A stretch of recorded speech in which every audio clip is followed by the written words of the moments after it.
तो अभी आपको क्लियर है ये जो सर्विसेज आपको दिखाया? क्लियर है। ये जो ये रहा मेरा सर्वर, इसके अंदर आपको डीएनएस सर्वर पे आपको डायरेक्ट मिल जाएगा, और नहीं तो सिस्टम के अंदर तो आपको हर एक चीज मिलेगा। सिस्टम के अंदर आपको खोजना पड़ेगा, और यहाँ पर आप अलग अलग सर्विसेज के हिसाब से ले सकते हैं, चाहे डायरेक्टरी सर्विसेज पे हो, चाहे डीएनएस सर्विसेज पे हो। जैसे एडीडीएस हमने स्टार्ट किया था, तो कब क्या क्या इवेंट हुआ है ये पूरा रिकॉर्ड रखता है।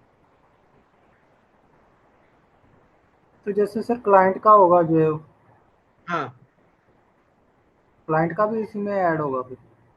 नहीं नहीं, क्लाइंट का क्यों ऐड होगा? क्लाइंट का तो क्लाइंट वाले में रहता है।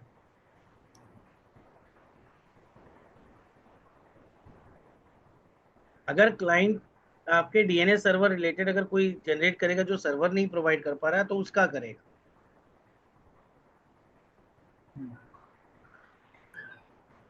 और क्लाइंट का तो अपना रिकॉर्ड बनता है।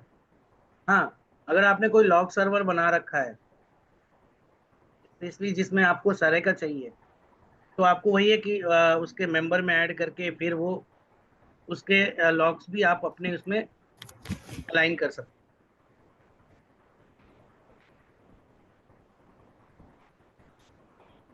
हैं। ये तो हो गया तुम्हारे डीएनएस रिलेटेड क्वेरीज। ओके, कुछ और?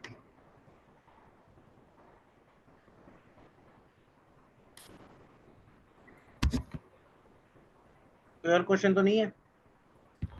नहीं सर। नहीं है, ठीक है। तो आज हम लोग जो स्टार्ट कर रहे हैं दैट इज एक्टिव डायरेक्टरी, यानी एडीडीएस।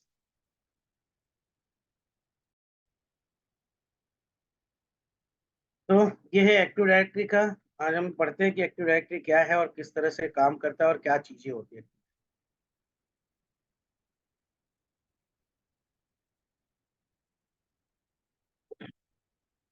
एक्टिव डायरेक्टरी समझने के लिए हमें मेनली समझना है आइडेंटिटी और एक्सेस क्या है।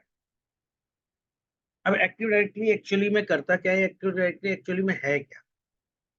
सपोज करो कोई भी एक पीसी है, जो भी कंप्यूटर रखोगे या जो भी आप काम करते हो, उस कंप्यूटर में ऐसी क्या क्वालिटी होनी चाहिए कि उसे हम एडीडीएस बना सकें।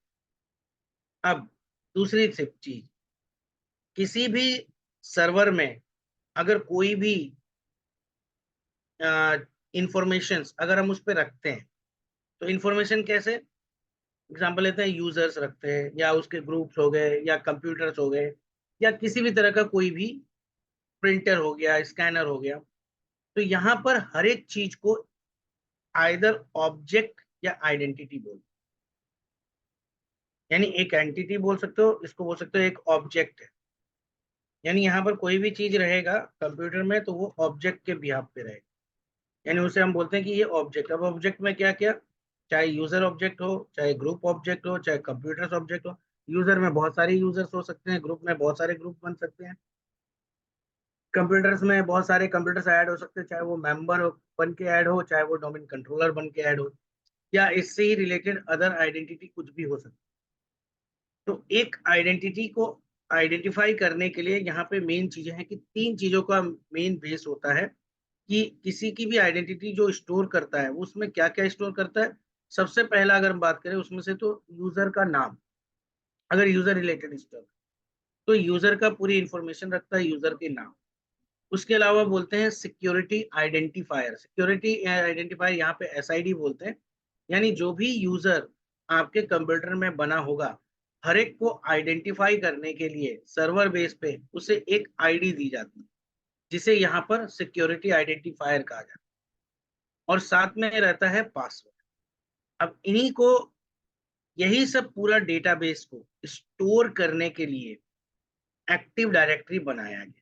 यानी एक्टिव डायरेक्टरी को बनाया गया, इसकी जितनी तरह की भी आइडेंटिटी बनती है वो सारी आइडेंटिटी को एक ही जगह पे स्टोर करेगी।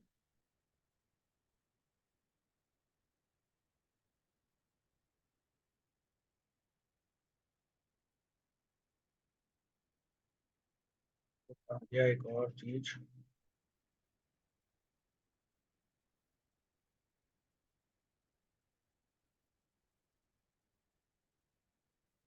एक सेकंड।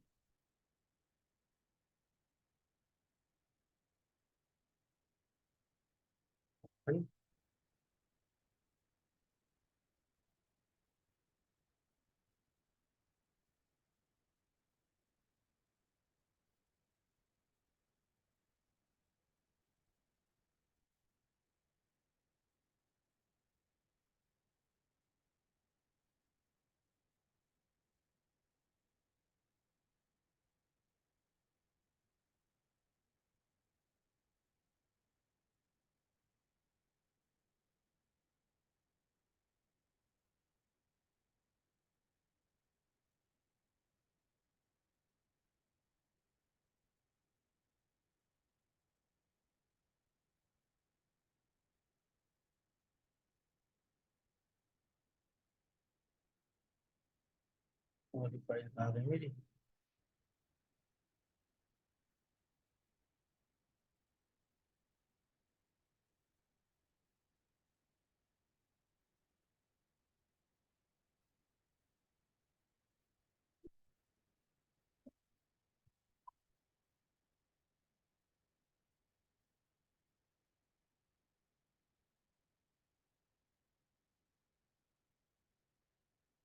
एक सेकंड, जरा मेरा फाइल निकाल लो, ज्यादा।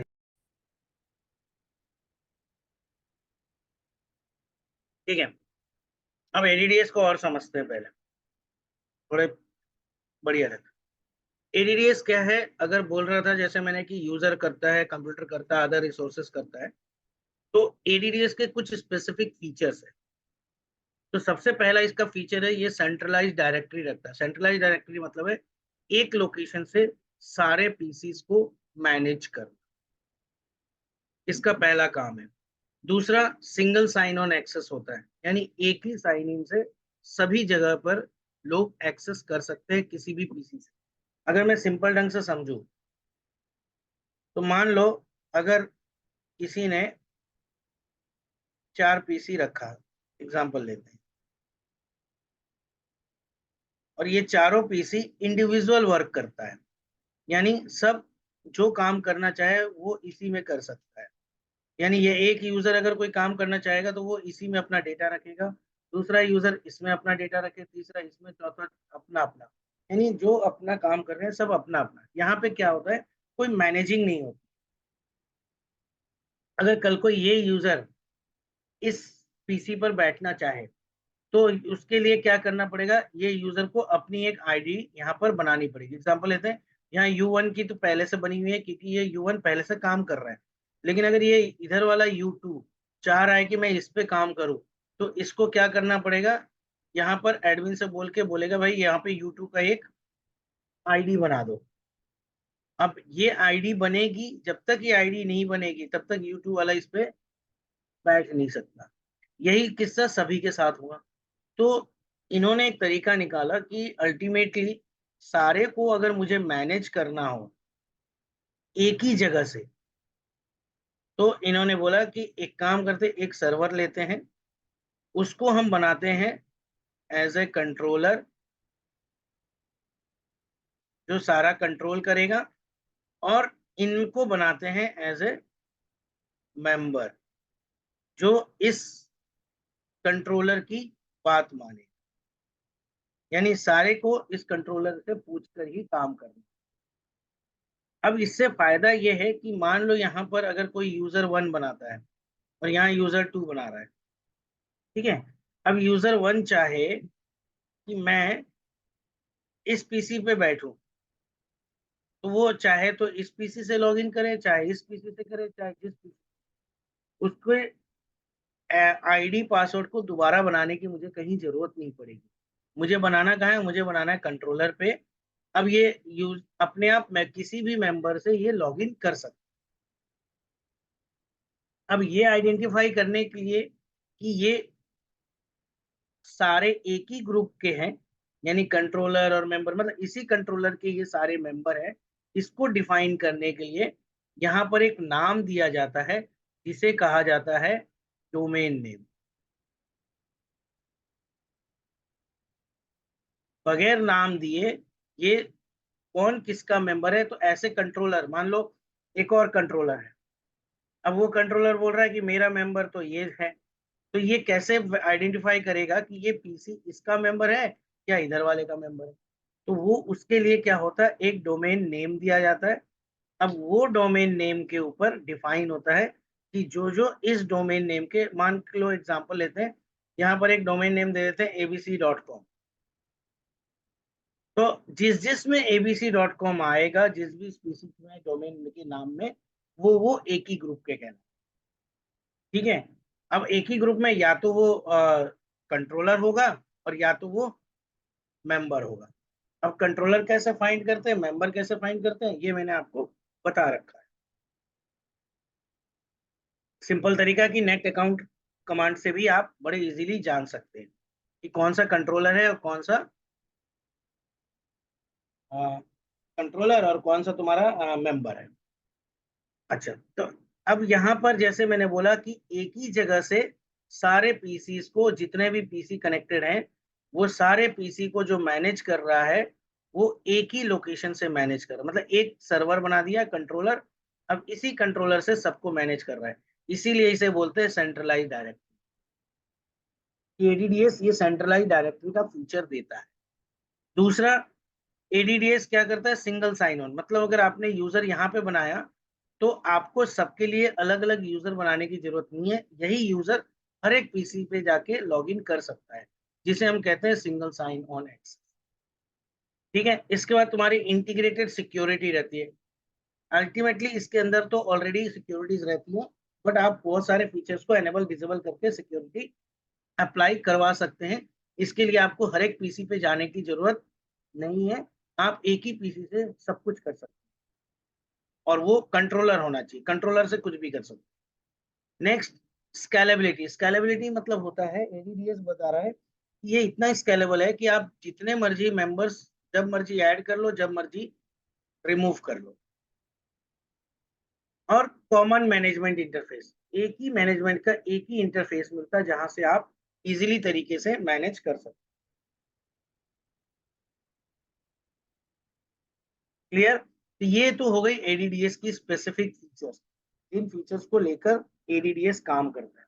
तो एडीडीएस एक्चुअली में इसके अंदर क्या मैनेज कर रहे हैं, सारे यूजर्स मैनेज कर रहा है, सारे कंप्यूटर्स को मैनेज कर रहा है, सारे ग्रुप्स को मैनेज कर रहा है, सारे ओयूज को मैनेज कर रहा है। तो इस तरह से जितने भी इसके ऑब्जेक्ट्स हैं, ये सारे कहलाते हैं ऑब्जेक्ट। तो जितने भी ऑब्जेक्ट्स हैं, ये सारे ऑब्जेक्ट को मैनेज करने का काम है इस एडीडीएस का रोल। या एडीडीएस, अगर एडीडीएस है तभी ये सारे ऑब्जेक्ट्स मैनेज्ड होंगे, नहीं तो ऑब्जेक्ट्स मैनेज्ड नहीं होंगे। यहाँ तक क्लियर है अभी क्लियर। कि हम एडीडीएस क्यों डिप्लॉय करते हैं। ठीक है, नाउ मैंने आपको बताया था कि एडीडीएस का मेन 3 टास्क है। क्या क्या बोला था, ऑथेंटिकेशन, ऑथराइजेशन और ऑथराइजेशन। तीसरा अकाउंटिंग। तो सबसे पहला अगर हम बात करते हैं ऑथेंटिकेशन, ऑथेंटिकेशन का मतलब होता है किसी भी यूजर या किसी भी डिवाइस या कोई भी चीज, उसकी आइडेंटिटी क्या है। ठीक है, यानी उसकी आइडेंटिटी क्या है, क्या आइडेंटिटी है उसकी, कैसे पता चलेगा कि वो यूजर है, वो कंप्यूटर है, वो क्या है। तो सबके साथ मैंने एक बताया कि ऑब्जेक्ट में आपको आइडेंटिटी प्रोड्यूस करने के लिए सबके साथ एक एसआईडी दी जाती है, सिक्योरिटी आइडेंटिफायर, जिससे वो आइडेंटिटी करता है। एंड जब वो आइडेंटिफिकेशन कर लेता है, उस प्रोसेस को कहते हैं ऑथेंटिकेशन। यानी ऑथेंटिकेशन के प्रोसेस में वो ये देखता है कि यूजर ने जो यूजर नेम डाला है, क्या मेरे डेटाबेस में वही यूजर नेम है या नहीं है, या जो पासवर्ड डाला जा रहा है वही पासवर्ड मेरे डेटाबेस में है या नहीं है। जब दोनों मैच कर जाते हैं, तो ये कहलाता है कि ऑथेंटिकेट हो गया। ठीक है, अब ऑथेंटिकेशन यहाँ पे 2 तरह के कंपोनेंट के बेस पे दिया है। पहला दिया इंटरैक्टिव लॉगऑन। इंटरैक्टिव लॉगऑन में वो लोकल कंप्यूटर का एक्सेस देता है। ठीक है, लोकल कंप्यूटर मतलब मान लो आप किसी अपने लैपटॉप से, जो मान लो आपका लैपटॉप है और आपका लैपटॉप मेंबर बना है किसी कंट्रोलर। अब आप अपने लैपटॉप से जब आप लॉगिन करेंगे, तो आप अपने लैपटॉप के रिसोर्सेज को यूज कर पा रहे हैं, लैपटॉप में भी तो हार्ड डिस्क होगी, लैपटॉप में भी ड्राइव्स बने होंगे, लैपटॉप के हार्ड डिस्क में, लैपटॉप के में साउंड का फैसिलिटी होगा। यानी जो लैपटॉप की फैसिलिटीज है, क्या आप उसको यूज कर पा रहे हो नहीं कर पा रहे हो, दैट इज कॉल्ड ऑथेंटिक। मतलब ये ऑथेंटिकेट करेगा कि आप वो लैपटॉप के रिसोर्सेस को यूज करने के लिए ऑथेंटिकेट हो या नहीं, यानी आपकी आइडेंटिटी सही है या गलत। That is called interactive logging. ठीक है। दूसरा है नेटवर्क ऑथेंटिकेशन। अब यही एक तो है कि भाई कि उसने अपना डेटाबेस चेक किया, एक है जैसे बोलेगा कि भाई कि मेंबर है तो सर्वर का डेटाबेस चेक, इस सर्वर के डेटाबेस में आपका वो रिजल्ट है या नहीं, तो हम उसे बोलते हैं नेटवर्क ऑथेंटिकेशन। तब ये क्या करेगा, एक्सेस देगा नेटवर्क के रिसोर्सेज। दूसरा पार्ट होता है जिसे हम कहते हैं ऑथराइजेशन। ऑथराइजेशन का मतलब होता है, मान लो ऑथेंटिकेट तो हो गए, लेकिन ऑथेंटिकेट होने के बाद आप किस लिए आए हो, क्या वो आपका काम है, आपकी रिस्पॉन्सिबिलिटी क्या है, वो रिस्पॉन्सिबिलिटीज, वो चीजें बताना ऑथराइजेशन का। कि अगर आपने लॉगिन कर लिया, ठीक है लॉगिन कर लिया, लॉगिन करने के बाद आप हार्ड डिस्क का यूज करोगे नहीं करोगे, हार्ड डिस्क की जगह का आप प्रिंटर में प्रिंट आउट देना दे पाओगे या नहीं दे पाओगे। तो इस तरह के मल्टीपल बहुत सारे टास्क होते हैं, उन टास्क में से आपके पास क्या टास्क अवेलेबल है और क्या अवेलेबल नहीं, तो वो डिफाइन करना ऑथराइजेशन कहलाता है।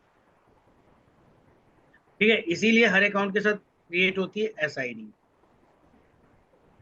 ठीक।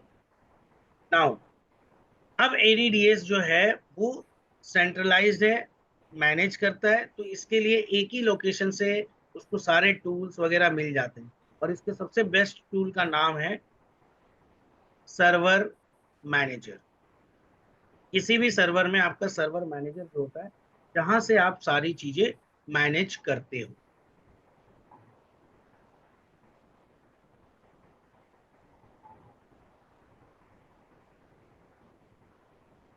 दूसरा सर्वर तैयार हुआ नहीं हुआ।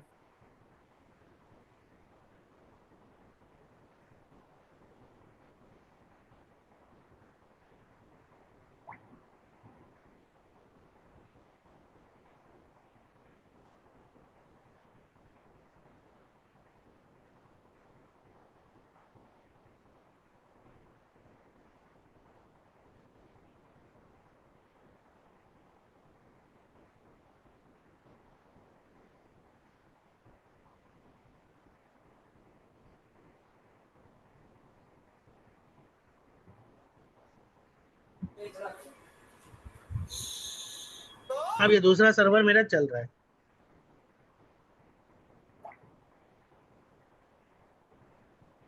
अब देखो, ये भी मेरा सर्वर ओएस है, अगर हम बात करते हैं तो, क्योंकि एडीडीएस बनाने का पहला रूल क्या है, सबसे पहला रूल है अगर आपको कहीं पे एडीडीएस या कंट्रोलर बनाना है,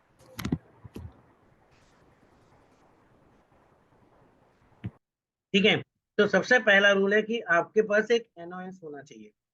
अब अगर मैं इस केस में देख रहा हूं, तो ये जो मेरा सर्वर दिख रहा है, this is also an NOS, यानी विंडोज सर्वर 2022। और जो दूसरा वाला मेरा दिख रहा है ये भी एनओएस है। अब ये दोनों एनओएस में है, लेकिन दोनों में एक सर्वर बना है, मतलब एक कंट्रोलर बना है, एक कंट्रोलर नहीं है। तो ये कैसे पता चलेगा कौन कंट्रोलर है कौन कंट्रोलर नहीं है, तो सिंपल तरीका है, सबसे बेस्ट तरीका, आप कमांड चला के देखो। जैसे अगर आप इस सर्वर जो एक्चुअल में डोमेन सर्वर है, तो आप यहाँ पर सीएमडी पे अगर कमांड चलाते हो अकाउंट, तो आपको यहाँ पे प्राइमरी दिखेगा, प्राइमरी का मतलब है ये डोमेन कंट्रोलर है। और जबकि अगर आप इसमें चलाओगे,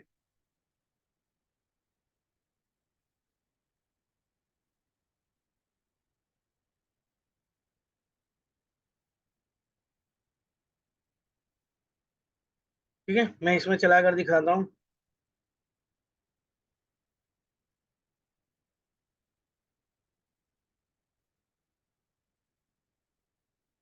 तो यहाँ पर देखो प्राइमरी नहीं लिखा रहा है, यहाँ लिखा रहा है सर्वर कंप्यूटर का रोल। ठीक है, तो ये वही बात हुई कि भाई कि कौन से रोल और कौन से सर्विस के लिए तैयार है वो हमें देखना जरूरी है। अब एडीडीएस के कंपोनेंट्स को दो पार्ट में डिवाइड किया। सबसे पहला जो पार्ट है जिसे हम कहते हैं physical part, and second part is known as logical. Physical component आपको दिखेगा, आपको दिख सकता है कि भाई कहाँ पर क्या रख रहे हैं, कैसा डेटा रख रहे हैं।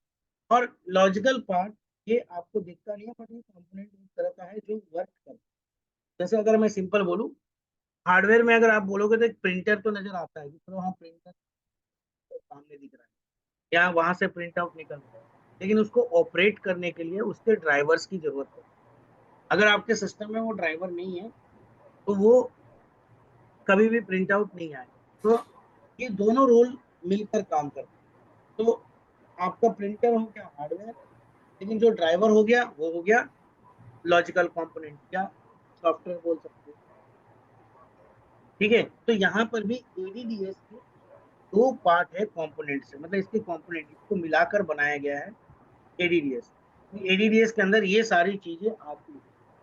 तो सबसे पहला है डेटा स्टोर, अगर फिजिकल की बात करें, डोमेन कंट्रोलर, ग्लोबल कैटलॉग और आरओडीसी यानी रीड ओनली डोमेन कंट्रोल। जबकि इसकी लॉजिकल पार्टीशन, लॉजिकल कंपोनेंट में पार्टीशन है, स्कीमा है, डोमेन्स है, डोमेन ट्री है, फॉरेस्ट है, साइट्स है, ओयूज है। अब हमें ये पार्ट को समझोगे तब आपका इंस्टॉलेशन भी साथ में हम करेंगे, और ये भी देखेंगे कि ये पार्ट्स का कहीं ना कहीं यूज हो रहा है या नहीं हो रहा है। ठीक है, हम ये भी देखेंगे, एक तो पार्ट भी देखेंगे कि भाई कौन से कंपोनेंट्स है, और साथ में इंस्टॉलेशन करते हुए ये भी देखेंगे कि भाई उसका यूज या यूटिलाइजेशन हो रहा है या नहीं हो रहा है। तो एडीडीएस के कंपोनेंट्स के साथ साथ हम इंस्टॉलेशन भी करेंगे।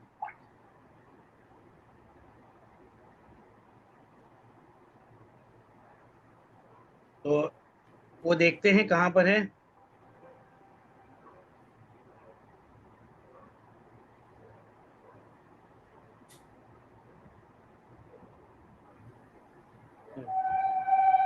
यहाँ पर अब अगर मुझे एडीडीएस मान के चलो कि इंस्टॉल करनी है या एडीडीएस डालनी है, ठीक है, तो एडीडीएस इंस्टॉल करने की सबसे पहली रिक्वायरमेंट क्या है? एनओएस होना चाहिए। अब मेरे पास यहाँ पर एनओएस सर्वर 2022 है,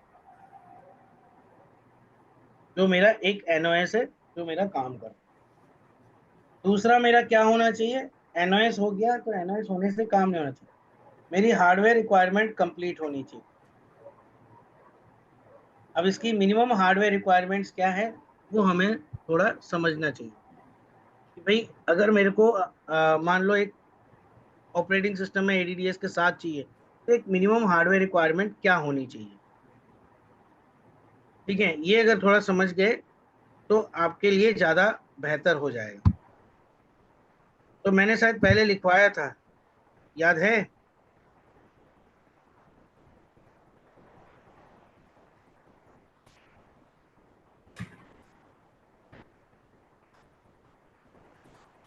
या नहीं? सर आई थिंक वो आपने बोला था 512 रैम।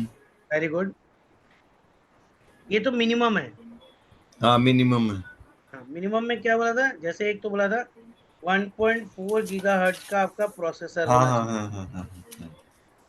ठीक है, दिस इज फॉर मिनिमम, कि भाई कि इतना 64 बिट के प्रोसेसर में अगर होगा तो आपका कम से कम 1.4 गीगाहर्ट्ज प्रोसेसर होना चाहिए, हम्म 512 एमबी रैम कम से कम होना चाहिए। ठीक है, और नहीं हम्म तो अगर आप ये जैसे डेस्कटॉप वाला कर रहे हो तो ये कम से कम 2 जीबी होना चाहिए। हम्म ठीक है, और स्टोरेज में 32 जीबी कम से कम खाली जगह होना चाहिए। हम्म ठीक है, तो ये तो कुछ रिक्वायरमेंट्स है, जिस रिक्वायरमेंट्स को आप पढ़ सकते हो खुद ही, कोई दिक्कत नहीं है। खाली आपको रिक्वायरमेंट में तीन चीजें मेन देखनी है: प्रोसेसर, रैम और हार्ड डिस्क की स्पेस कितनी होगी। Storage. This is the minimum hardware requirement. ठीक है,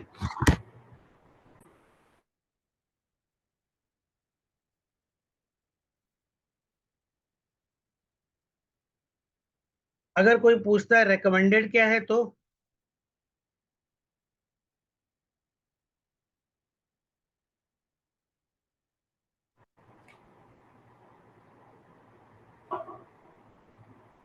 ये तो हो गई मिनिमम। रेकमेंडेड पूछेगा तो कम से कम आपको 3.1 गीगाहर्ट्ज प्रोसेसर होना चाहिए। यानी रेकमेंडेड मतलब सही ढंग से जो चले आप। अगर एक बढ़िया ऑपरेटिव वाला आपको सिस्टम बनाना है तो उसमें 3.1 गीगाहर्ट्ज का प्रोसेसर होना चाहिए। और अगर रैम की बात करो तो 16 GB रैम होगा तो आपका एक बेहतर ढंग का बोल सकते हो सिस्टम चलेगा। और अगर स्पेस की बात करूं तो करीब 64 GB का जगह होना चाहिए, यानी हार्ड डिस्क स्पेस। ये तो हो गई तुम्हारी, ये वाली पार्ट है मिनिमम की, और ये वाली पार्ट है रेकमेंडेड। 3.1 GHz प्रोसेसर लगा लो, 64 GB का जगह दे दो और 16 GB मेमोरी लो, तो आपका सिस्टम बहुत बढ़िया काम करेगा। 2022 बहुत बढ़िया तो नहीं, हाँ, लेकिन बहुत बेस्ट, यानी हैंग नहीं होगा। बाकी अगर आप रोल बढ़ाते हो तो उसके हिसाब से ये काम करेगा। क्लियर है? तो दो रिक्वायरमेंट हो गई आपकी, एक एनओएस होना चाहिए, दूसरा हार्डवेयर रिक्वायरमेंट पूरी होनी चाहिए। ठीक है, अब ये दो चीज हो गए तो आप इसके बाद इसे कंट्रोलर बना सकते हो। अब कंट्रोलर बनाने के लिए अगर मुझे कंट्रोलर ही बनाना है तो मुझे रोल जो चाहिए दैट इज एडीडीएस। यानी अगर कंट्रोलर बनाना है तो मुझे एक्टिव डायरेक्टरी डोमेन सर्विस का रोल होना चाहिए।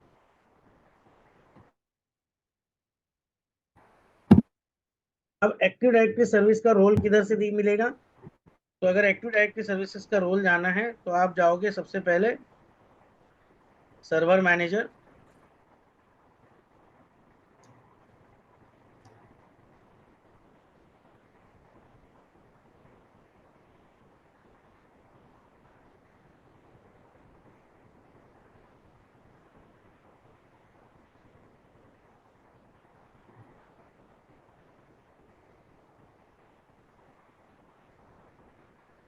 सर्वर मैनेजर में आप आएगा डैशबोर्ड में, ठीक है, तो आप यहाँ पर करोगे ऐड रोल्स एंड फीचर्स। यहाँ से भी जा सकते हो, इस मैनेज के क्लिक करके भी आपको मिलेगा ऐड रोल्स एंड फीचर। ठीक है, तो आप ऐड रोल्स एंड फीचर जब क्लिक करेंगे तो आपको पहले ये ओपन होगा। यहाँ पर देखो बोल रहा है कि अगर एडीडीएस रोल डालनी है तो आपको ये तीन बातें पूरी करनी चाहिए। सबसे पहली बात क्या बोल रहा है? Administrator account as a strong password. एक एडमिनिस्ट्रेटर अकाउंट होना चाहिए और उसका पासवर्ड होना चाहिए। तो हमने स्टार्टिंग में पासवर्ड डाल ही दिया, इसका मतलब वो स्ट्रॉन्ग पासवर्ड हो गया। पहली क्राइटेरिया पूरी। दूसरी क्राइटेरिया बोल रहा है कि नेटवर्क सेटिंग होना चाहिए, लेकिन वो स्टैटिक आईपी एड्रेस होना चाहिए, यानी वो मैनुअल डला हुआ होना चाहिए, ऑटोमेटिक नहीं आना चाहिए। तो हमें दूसरी चीज देखनी है कि जो आईपी एड्रेस डलेगी वो मैनुअल डलनी चाहिए। तीसरा हमें क्या देखना है? मोस्ट करंट सिक्योरिटी है, यानी विंडो अपडेट प्रॉपर होना चाहिए और उसकी अपडेट्स जितने भी है वो भी अप टू मार्क होना चाहिए। तो दो चीजें तो मेरी कंफर्म्ड हो गई है कि भाई एडमिनिस्ट्रेटर अकाउंट है, करंट सिक्योरिटी अपडेट भी है। बस नेटवर्क सेटिंग एक बार चेक करना है कि क्या मैंने मैनुअल आईपी दिया है या ऑटोमेटिक। तो आप इसे बंद करके जाएंगे लोकल सर्वर में। लोकल सर्वर पे जाने के बाद आपको यहाँ पर देखना है,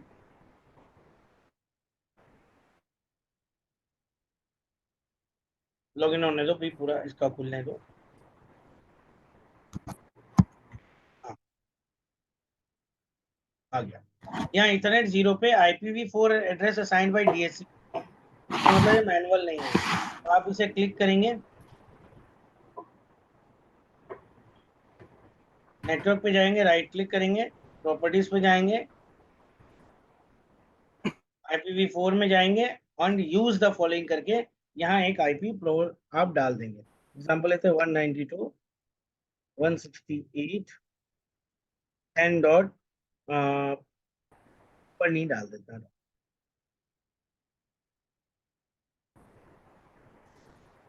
अब सर्वर यही है, डीएनएस भी यही बनेगा, तो हमें दोनों में आईपी सेम डालनी। ओके कर दो, ओके कर दो। बंद किया, इसको भी बंद करके दोबारा आप कर। स्टार्ट में जाते हैं, सर्वर मैनेजर जाते हैं।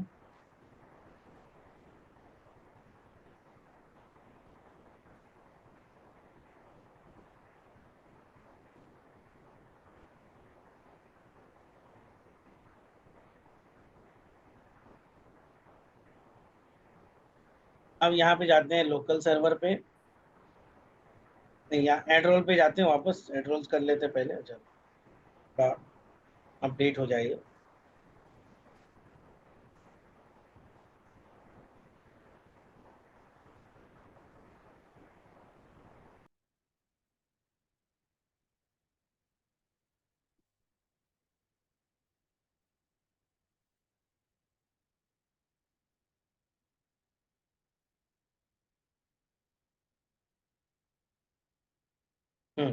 एड रोल्स एंड फीचर्स पे जाएंगे।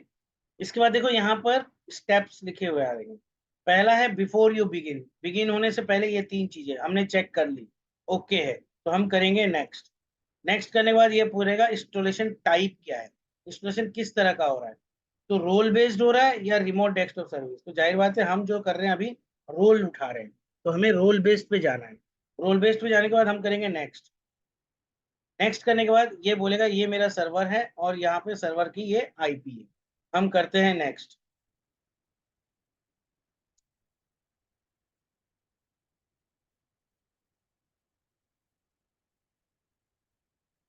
नेक्स्ट करने के बाद सर्वर सेलेक्ट हो गया, तब अब की बार आएगा रोल्स की बारी, कि कौन से रोल्स आपको ऐड करने हैं।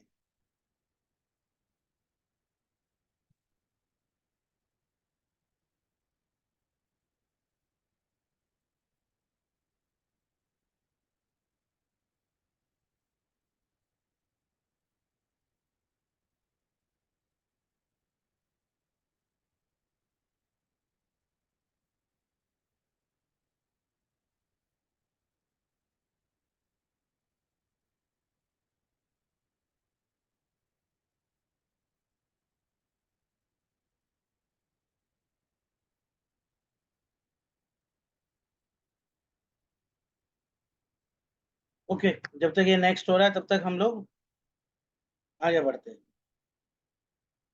ठीक है, अब इनमें से कंपोनेंट्स के बारे में थोड़ा एक एक करके समझे, फिर वो वहां पर आएगा और उसी के हिसाब से डिस्कस भी।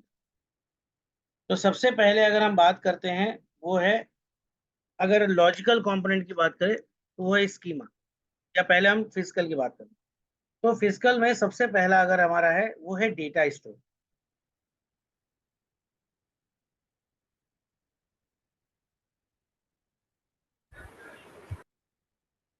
कंपोनेंट्स में वो नहीं दिया, कोई बात नहीं, नेक्स्ट ही नहीं हुआ अभी तक। सर हाँ, हमने आई थिंक पहले भी हमने एडी बना लिया था, तो अभी हम ये क्या कर रहे हैं? ये समझ रहे हैं एडी का। नहीं तो ठीक है, ये एडी ये मतलब न्यू एडी बना रहे हैं ना अभी स्टार्टिंग से। हाँ, तो आपके और क्या हर एक स्टेप में क्या आता है वो सारी चीजें समझनी पड़ेगी ना, खाली एडी बनाने से तो नहीं होता। बिल्कुल। ठीक है, डन ये सर। लोग, अब जैसे मान लो डीएनएस तो बना लिया, लेकिन अब क्वेश्चन आता है ना भाई क्यों बनाए, क्या रिजल्ट आएगा, आउटपुट क्या आएगी, उससे मैं और क्या काम कर सकता हूँ। डीएनएस में ये आए थे ना क्वेश्चन। तो यस सर। ठीक उसी तरह से एडीडीएस में बहुत सारे ऑप्शंस हैं। पिछले बार मैंने इसलिए बता दिया था कि चलो ठीक है एक बार आप प्रैक्टिस करोगे, लेकिन उसमें बहुत सारे पॉइंट्स आते हैं, जैसे ये एक एक करके है, before you begin, installation type क्या है, सर्वर रोल्स क्या है, फीचर्स क्या है, रिजल्ट्स क्या है, इसके अलावा और भी चीजें हैं, वो सारी क्या क्या होंगी वो सब समझना होगा, तब जाकर प्रॉपर हम बता पाएंगे कहीं पे भी। अब डीएनएस है तो छोटा टॉपिक था, बट डीएनएस में जब मैंने बताया था तो आपको क्वेरी भी बताई, आपको डीएनएस के रिकॉर्ड्स भी बताए, आपको डीएनएस में 2-3 तरह के सर्वर बनते वो भी बताया। ठीक है, प्राइमरी, सेकेंडरी, स्टब, कौन सा बनता है, कब बनता है, क्या बनता है, सब बताया। उसी तरह से एडीडीएस एक बहुत बड़ा टॉपिक है, इसलिए बोल रहा हूं जब तक ये आगे बढ़ रहा है तब तक हम लोग एडीडीएस को समझ लें। डेटा स्टोर इसमें नहीं दिया,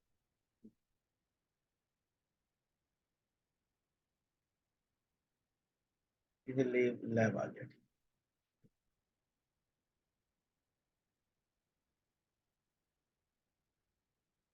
ठीक है, तो सबसे पहला अगर बोलूं फिजिकल कंपोनेंट में आता है data store. Data store actually में क्या है, या अगर कोई पूछता है कि डेटा स्टोर है क्या चीज, तो डेटा स्टोर वो पार्ट है, ये एक हिरारिकल डेटाबेस है। यानी ये एक तरह का डेटाबेस क्रिएट होता है जिसके अंदर में आपकी हर एक चीज जो स्टोर हो रही है वो कहीं ना कहीं स्टोर होगी। जैसे सपोज करो यूजर्स है, या ग्रुप है, या कंप्यूटर है, या ओयू है, ये कहीं ना कहीं किसी ना किसी जगह जाकर तो स्टोर होगा। उस जगह को हम बोलते हैं डेटा स्टोर। ठीक है, ये एक तरह का बोल सकते हो कि लॉजिकल स्ट्रक्चर तैयार करने में हेल्प करता है। अब लॉजिकल स्ट्रक्चर जैसे मान लो डोमेन बना, ट्री बना, फॉरेस्ट बना, ये सब बनेंगे, ये domain trees, domain, forest, sites, ये सब।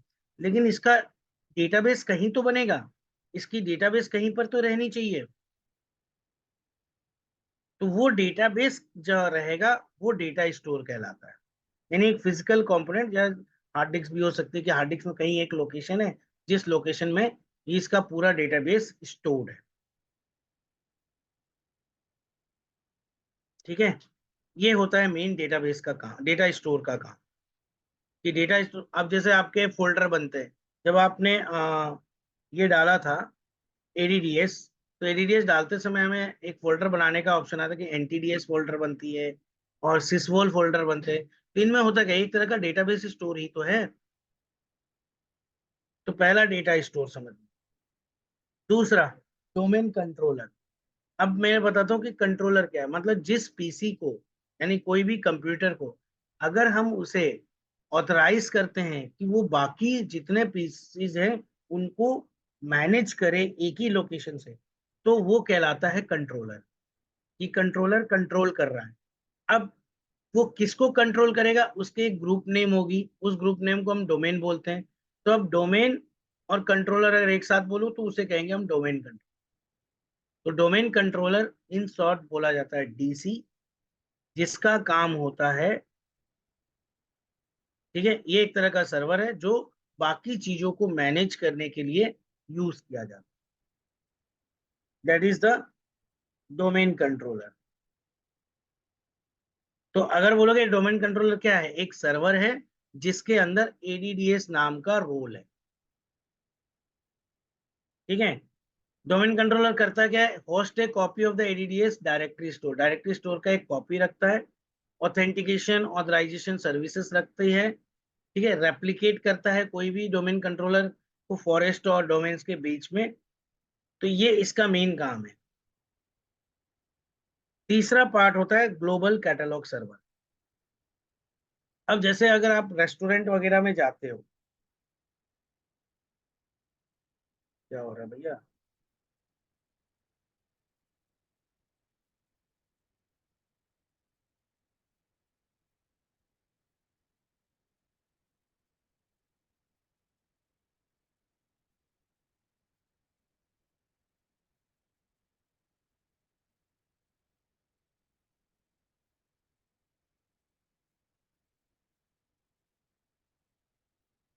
क्यों हो रहा है ऐसा, एक सेकंड।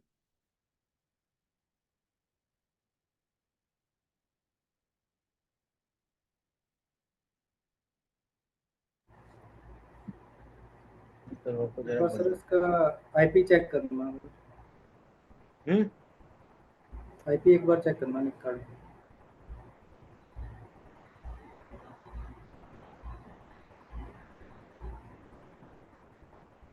समझ गया मैं। हाँ, जब पूछने वाले हो, हाँ बताओ। ठीक है, ठीक है। अभी तो ठीक ही तो है।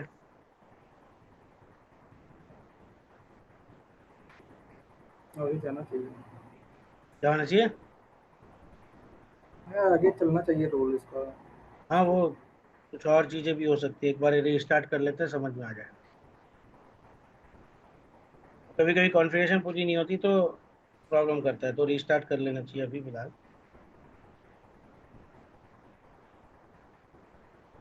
तो इसका नाम भी बदल देते हैं ताकि इजी पड़ेगा।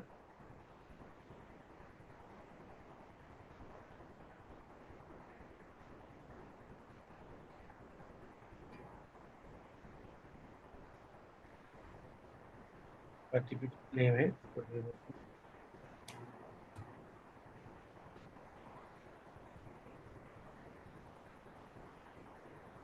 मन कंट्रोलर नाम ही दे, limited to 15 bytes.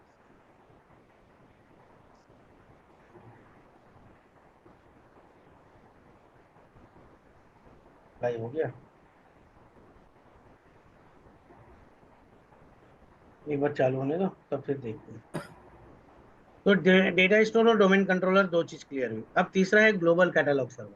Global catalogue server किसको बोलते हैं? सपोज करो जैसे रेस्टोरेंट में जाते हो खाने, तो वहां पर एक मेनू आपको दिया जाता है।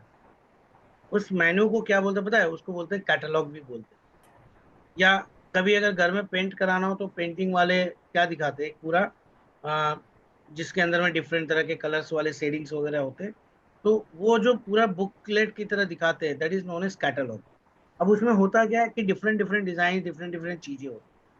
तो सेम चीज समझो कि सर्वर पे, जो डोमेन कंट्रोलर पे, जो जितने भी यूजर बनेंगे, कंप्यूटर बनेंगे, जो भी आपके ग्रुप्स होंगे, उन सबका एक प्रॉपर वे से रिकॉर्ड बनाना। यानी डेटाबेस तो बन गई, लेकिन उस डेटाबेस से ताकि मेरा क्या हो कि कभी अगर मुझे सर्च करना पड़े तो बड़ा जल्दी सर्च हो। यानी एक पूरी तरह से प्रॉपर वे से कि कौन सा यूजर कहाँ है, कौन सा एड्रेस पे है, कौन सा ग्रुप कौन सा एड्रेस पे है। ये पूरी एड्रेस रिकॉर्ड्स या सारी चीज मिलाकर एक प्रॉपर वे से जैसे कैटलॉग की तरह बनाते हैं। तो जो भी कंट्रोलर ये बनाता है, उसी को कहते हैं ग्लोबल कैटलॉग सर्वर। यानी एक तरह से वो सारे रिकॉर्ड्स प्रॉपर वे से मेंटेन कर, ठीक है। तो that is called global catalogue server. जब भी कोई पहला डोमेन कंट्रोलर बनेगा, वो by default global catalogue server होगा ही होगा, क्योंकि पहला सर्वर है तो सारे रिकॉर्ड्स उसी सर्वर पे होंगे। तो जाहिर बात है वो ग्लोबल कैटलॉग कंपलसरी है। इसके बाद अगर एडिशनल या डोमेन या कोई चाइल्ड वगैरह बनाते हो, यानी इसके अंडर में और भी अगर सर्वर्स या डोमेन कंट्रोलर्स आप बनाते हो, तो उसको ग्लोबल कैटलॉग रखो या मत रखो, वो ऑप्शनल है। यानी आपके पास ऑप्शन होगा कि आप हटा भी सकते हो, ऑप्शन होगा कि आप रख भी सकते हो। यानी उसका ग्लोबल कैटलॉग वो अपने खुद का भी रखे, जबकि अगर मेन सर्वर है वो अपना भी रखता है, दूसरों का भी देखता है।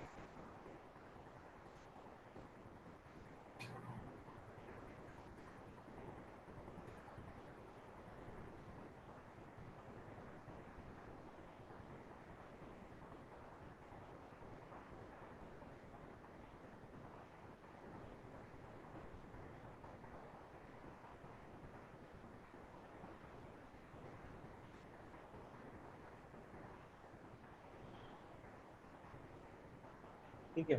और नेक्स्ट है आपका आरओडीसी। आरओडीसी क्या है?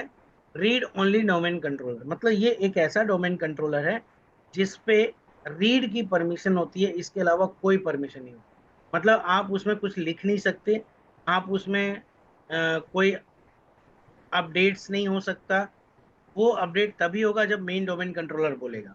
तो रीड ओनली डोमेन कंट्रोलर में सबसे बड़ी प्रोटेक्शन होती है कि इसमें आप कोई भी चीज के चेंजेस वगैरह नहीं कर सकते डायरेक्टली, और ये रीड ओनली बेस पे ही चलता है। सपोज करो अगर मान लो आपने मतलब रीड ओनली डोमेन कंट्रोलर हुआ, एक बना दिया। अब उसमें क्या किया, बाद में आपने सोचा कि एक यूजर ऐड कर दूं, और अगर आप यूजर बना भी दोगे ना तो वो अपडेट नहीं होगा, वो यूजर ऐड नहीं होगा। यानी अगर आप वर्चुअली देखोगे तो लगेगा कि ऐड हो गया, बट एक्चुअली में वो यूजर कहीं पे भी लॉग इन नहीं कर। क्यों? क्योंकि ये रीड ओनली है। रीड ओनली में जितना उसके पास एक बार बन गया वही रहेगा। उसे हम कहते हैं रीड ओनली डोमेन कंट्रोलर। यानी ये भी डोमेन कंट्रोलर की तरह ही होता है, बट ये रीड मोड में काम। ये तो हो गए इसके फिजिकल कंपोनेंट्स। यहाँ पर देखते हैं add roles.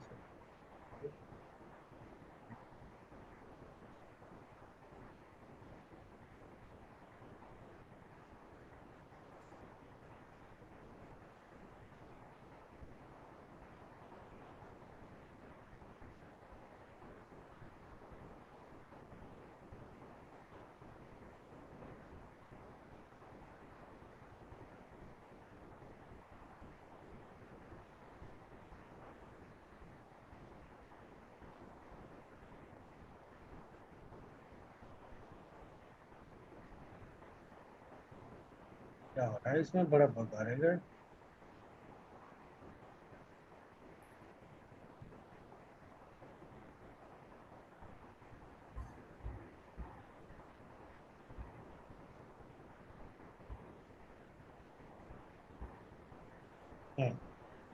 Roles and features में अब यहाँ पर देखो एडीडीएस रोल हम लोग ले लेते हैं। Add features, features automatically select कर लेगा, तो हम फीचर्स यहाँ पे सेलेक्ट नहीं कर। नेक्स्ट करते हैं। अब ये एडीडीएस के बारे में बता रहा है, यहाँ से आप पढ़ सकते हो, पिछले बार भी बताया था। नेक्स्ट करो। और ये इंस्टॉल, ये सिर्फ हमने रोल को ऐड किया ताकि कंप्यूटर को हम बोल सके, यानी सर्वर को बोलेंगे कि भाई कि हाँ अब ये रोल हमें आपको कॉन्फ़िगर करने जा रहा है। जब तक रोल ऐड हो जाता है बाकी कंपोनेंट भी पढ़ते हैं हम। अच्छा, अब सेकेंड पार्ट में आता है लॉजिकल कंपोनेंट में partition, schema, domains, domain trees, forest, site और ओयूज आते हैं। तो हम एक एक करके समझते हैं कि ये है क्या। ठीक है। पार्टीशंस, जाहिर बात है अलग अलग तरह के पार्टीशंस बनते हैं, आप जानते ही हो। तो यहाँ पर पार्टीशन तो लॉजिकल रूप से ही देखते हैं, चाहे सी ड्राइव, डी ड्राइव, तो क्या उसको मैनेज करना, उसके वॉल्यूम्स बनाना, तो that is known as partition. अब दूसरी बात होती है स्कीमा। स्कीमा क्या है? अगर कोई पूछता है भाई स्कीमा क्या है, तो स्कीमा एक तरह का बोल सकते हो, जितने भी ऑब्जेक्ट्स डिफाइन होते हैं वो सारे ऑब्जेक्ट्स के एट्रीब्यूट्स को इसकी जो स्टोर करता है वो कहलाता है स्कीमा। अब एट्रीब्यूट्स क्या है? मेनली ये समझते हैं कि कौन से एट्रीब्यूट्स हैं जिनको वो स्टोर करता है। तो स्कीमा क्या है और एट्रीब्यूट क्या स्टोर करता है वो मैं अभी दिखा।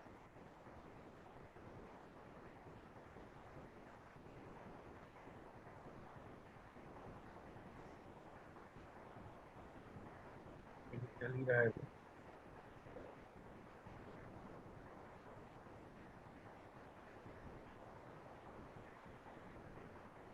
मान के चलो कि मेरे को कोई यूजर ऐड करता है, मैं राइट क्लिक करता हूँ, यहाँ पे लिखता हूँ न्यू यूजर। अब न्यू यूजर जब हम ऐड करते हैं तो यहाँ पे कुछ पूछ रहा है और यहाँ पर हम कुछ इसके बारे में लिखेंगे।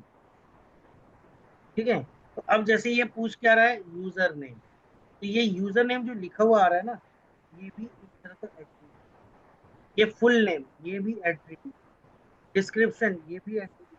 अब यूजर नेम में मान लो मैं डालता हूँ यूजर 1, तो ये भी एक तरह का एट्रीब्यूट। अब इन्हीं सारे एट्रीब्यूट्स को स्टोर कौन करता है? आईडी, यानी एक्टिव डायरेक्टरी का स्कीमा है जो ये सारे एट्रीब्यूट की रिकॉर्ड रखता है। यहाँ तक कि ये जितने ऑप्शंस आ रहे हैं, जैसे user must change password at next log on, हम खाली चेक मार्क कर रहे हैं। तो ये जो ऑप्शन लिखा आ रहा है ये भी एट्रीब्यूट है, और हम चेक मार्क करेंगे या ना करेंगे ये भी एक तरह का attribute है। ये हर एक चीज जो मिलता है सारे ही एट्रीब्यूट, और इन सारे एट्रीब्यूट्स का रिकॉर्ड कौन रखेगा? वो है स्कीमा। यानी जितने भी ऑब्जेक्ट्स हैं, जितने भी चीजें, उनकी सारी रिकॉर्ड कि वो कौन से लोकेशन पे है, फुल नेम क्या हुआ उसका, ये सब कुछ रखना एक आईडी स्कीमा का काम। तो स्कीमा आपको समझ में आ गया, पार्टीशन समझ में आ गया। Next, domains. क्या ये बात है, जैसे मैंने आपको बताया कि हम कंट्रोलर बना रहे हैं, बनाएंगे, ग्रुप को कोई एक नाम तो देना पड़ेगा, और यहाँ पर जो ग्रुप के नेम जो दिए जाते हैं उसको हम कहते हैं domain। तो डोमेन्स क्या है? Domains are logical directory component used to group and manage the ADDS object. ADDS के कोई भी ऑब्जेक्ट को ग्रुप मैनेज करने के लिए या प्रॉपरली मैनेज करने के लिए एक ऑर्गेनाइजेशन के लिए सब में एक नाम दिया गया। अब उस नाम से ही डिफाइन होता है। अगर ये आप नाम नहीं दोगे, ठीक है, तो फिर ये डिफाइन होना बड़ा मुश्किल का, and that is known as domain.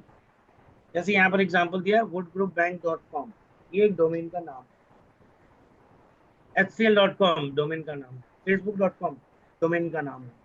अब उसमें जितने कंप्यूटर होंगे फेसबुक वाले के, वो सारे उसके अगर मेंबर होंगे तो वो उसका अपना कंट्रोलर, उसको पता चल जाता है कि ये मेरे कंट्रोलर के अंदर पीसी से इतने सारे क्लाइंट्स हैं, जो भी एक्स ये हो गया। अब देखो एडीडीएस का रोल भी यहाँ पर हो गया है।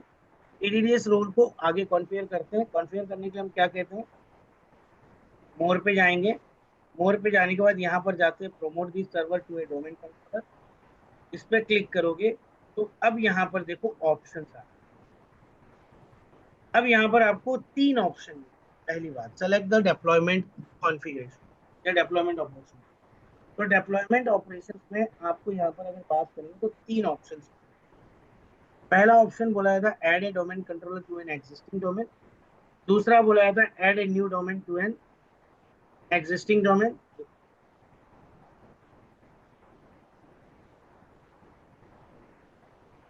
ठीक है। और तीसरा बोलता है ऐड ए न्यू फॉरेस्ट। अब ये तीनों चीजें समझना है। तो डोमेन कंट्रोलर आपको समझ में आ गया कि डोमेन कंट्रोलर, डोमेन आपको समझ में आ गया कि डोमेन क्या होता है। ठीक है। अब यहाँ पर एक ऑप्शन है फॉरेस्ट। तो पहले आपको फॉरेस्ट समझ कि फॉरेस्ट क्या है। वैसे यहाँ पर जब भी बनाओगे पहला डोमेन कंट्रोलर, तो वो पहला डोमेन कंट्रोलर शुरुआत यही से होता है, ऐड ए न्यू फॉरेस्ट, यानी एक जंगल की शुरुआत करना है।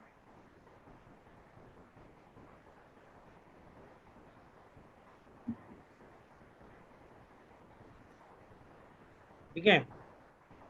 तो अगर फॉरेस्ट की बात करें तो फॉरेस्ट क्या है? A forest is a collection of one or more domain. बहुत सारे डोमेन ट्रीज बने, उन डोमेन ट्रीज के कलेक्शन को फॉरेस्ट बोलते हैं। अब पूछेगा डोमेन ट्री क्या है? तो डोमेन ट्री एक हायरार्की ऑफ डोमेन्स है। मतलब एक डोमेन कंट्रोलर हुआ, सपोज करो woodgroup.com, woodgroupbank.com। इसके बाद ईमिया का अलग हुआ, तो ईमिया डॉट woodgroupbank.com ये हो गया इसका सब डोमेन। या na.woodgroupbank.com ये हो गया दूसरा सब डोमेन। इसके नीचे और भी सब डोमेन आ सकते हैं।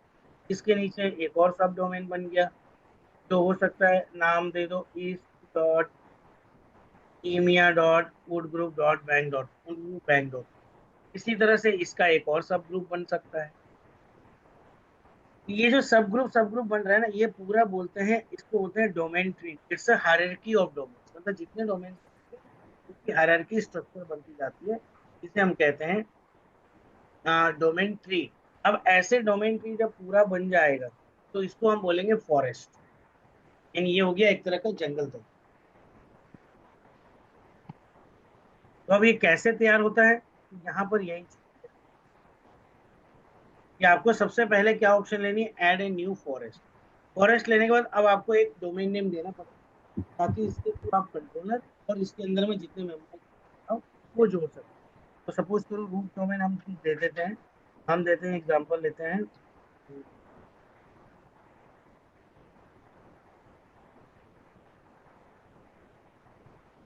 चलो यहाँ पर दे देते हैं ccna.com। हम करते हैं नेक्स्ट।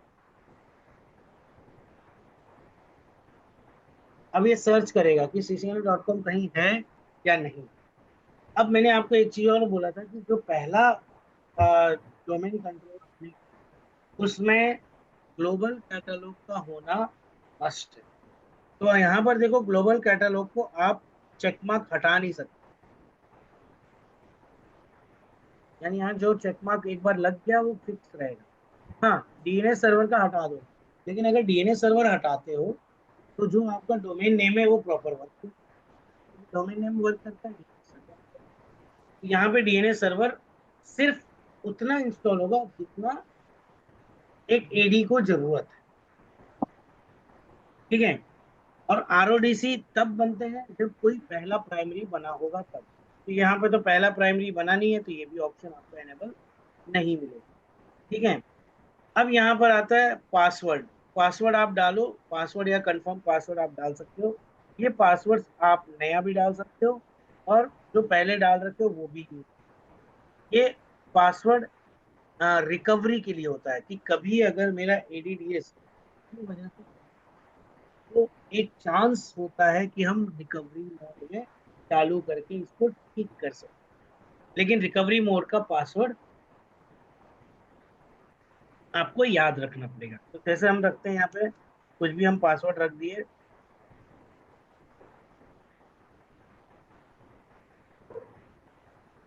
ठीक है।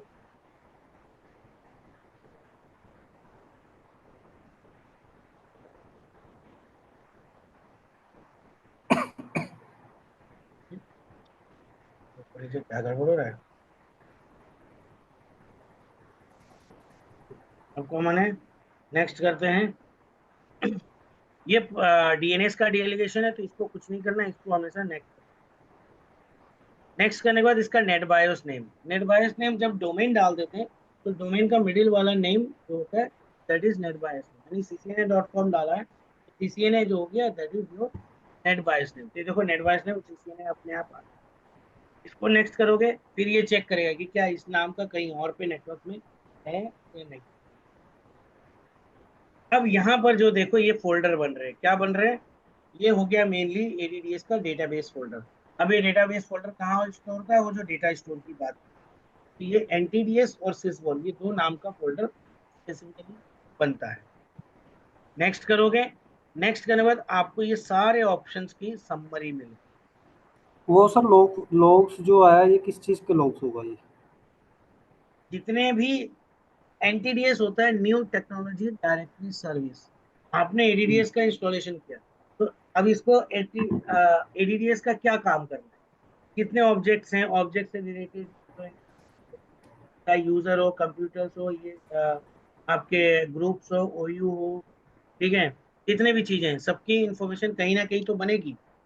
तो एक बनता है आपका डेटाबेस फोल्डर, दूसरा बनता है लॉग फाइल फोल्डर, यानी इससे रिलेटेड जो भी लॉग्स होंगे वो भी तो कहीं ना कहीं स्टोर होना चाहिए, तो वो लॉग फाइल्स फोल्डर बनता है।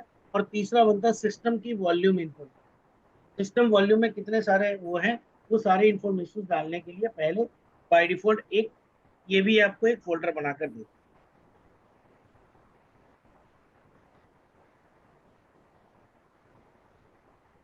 ये तीन तरह के आपको फोल्डर बनते हैं,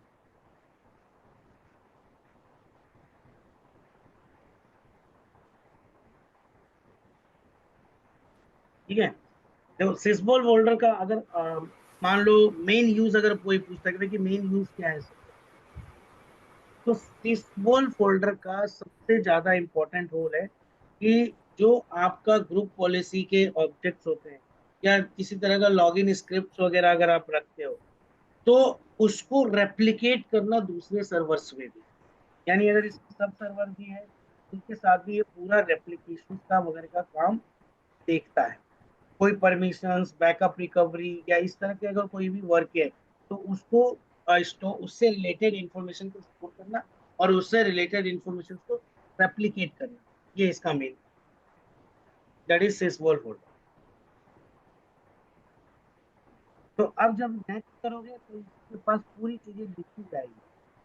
पहले ये चेक करेगा कि मेरा जो स्टार्टिंग में एक प्री रिक्विजिट चेक थी वो सारा कुछ अ, सही है या नहीं। तो नेक्स्ट करते ही ये देखो पहले चेक करेगा कि जो मैंने प्री रिक्विजिट बोली थी कि मेरी स्टैटिक आईपी होनी चाहिए, एडमिनिस्ट्रेटर का पासवर्ड होना चाहिए, विंडोज अपडेट प्रॉपर होना चाहिए, तो पहले वो चेक करेगा। अगर कोई एरर मिलता है तो ये आगे नहीं जाएगा, और अगर कोई एरर नहीं मिलता तो यहाँ पे क्या लिखा है, all prerequisite checks passed and install पे क्लिक करोगे, इंस्टॉल हो।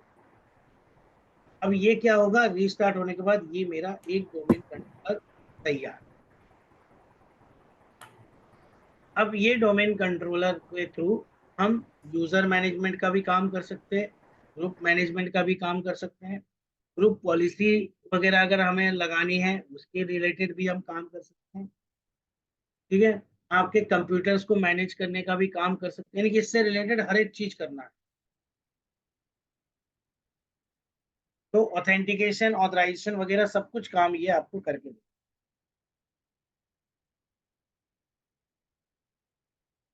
ठीक है, तो आपको क्लियर हो गया डोमेन ट्री, डोमेन फॉर। हाँ, अब एक और है यहाँ पे, फॉरेस्ट के बाद साइट्स एंड ओयूज। ठीक है, तो ओयू क्या है, ओयू किस लिए बनाई जाती है? सपोज करो एक्टिव डायरेक्टरी में आपके यूजर होते हैं, ग्रुप होते हैं, कंप्यूटर्स होते हैं, ओयूज होते हैं, सब कुछ होते हैं। अब मान लो तुम्हारा ऑर्गेनाइजेशन है, तुमने यूजर भी बना दिए, ग्रुप भी बना दिए, लेकिन आप चाहते हो कि सब यूजर ग्रुप को एक कैटेगराइज वे से रखा जाए। जैसे एग्जांपल है, आपके कंपनी में 3-4 डिपार्टमेंट हो, जैसे एक टेक्निकल डिपार्टमेंट यानी आईटी का, एक अकाउंट्स डिपार्टमेंट, एक आपका क्या बोल सकते हो सेल्स डिपार्टमेंट। तो आप हर एक को जैसे मान लो सेल्स नाम का एक ओयू बना है, अब उस सेल्स नाम के ओयू में आप जितने भी सेल्स के बंदे हैं उनके यूजर्स को आप उसके ग्रुप में डाल सकते। और क्योंकि आप सेल्स वालों को जो परमिशन देनी है, जो सेल्स वाले पे पॉलिसी लगानी है, वो स्पेसिफिक उस सेल्स वाले फोल्डर पे भी लगाओगे ना, ओयू पे, तो वो सारे यूजर्स पे ऑटोमेटिक अप्लाई। यानी अब आपको क्या करना है, मान लो अगर आपके कंपनी में 100 यूजर है, अब 100 यूजर को अगर आप रूल्स या पॉलिसी अप्लाई करोगे तो एक एक यूजर ऐड करो, एक एक यूजर को ये करो, फिर ग्रुप बनाओ, तो बहुत टाइम लगता है। तो सेल्स ग्रुप या सेल्स ओयू या अकाउंट्स ओयू, ओयू के हिसाब से अगर आप बनाओगे तो उस ओयू में मान लो 10 यूजर ऐड किए। अब अगर आप चाहते हो कि किसी एक यूजर को वो उसका टीम लीडर हो, तो उसको थोड़ी राइट्स ज्यादा देनी है, तो वो आप ओयू के थ्रू प्रोवाइड करवा सकते हैं। ये काम आप ग्रुप के थ्रू नहीं। ठीक है, ओयू के अंदर भी मल्टीपल ओयूज हो सकते हैं, परमिशंस को डेलीगेट किया जा सकता है, अलग अलग तरह के पॉलिसीज अप्लाई कर सकते हैं। एक ओयू पे जो पॉलिसी अप्लाई होगी दूसरे ओयू पे उसका कोई लेना नहीं। ये सब मैं प्रैक्टिकली आपको दिखाऊंगा कैसे हो।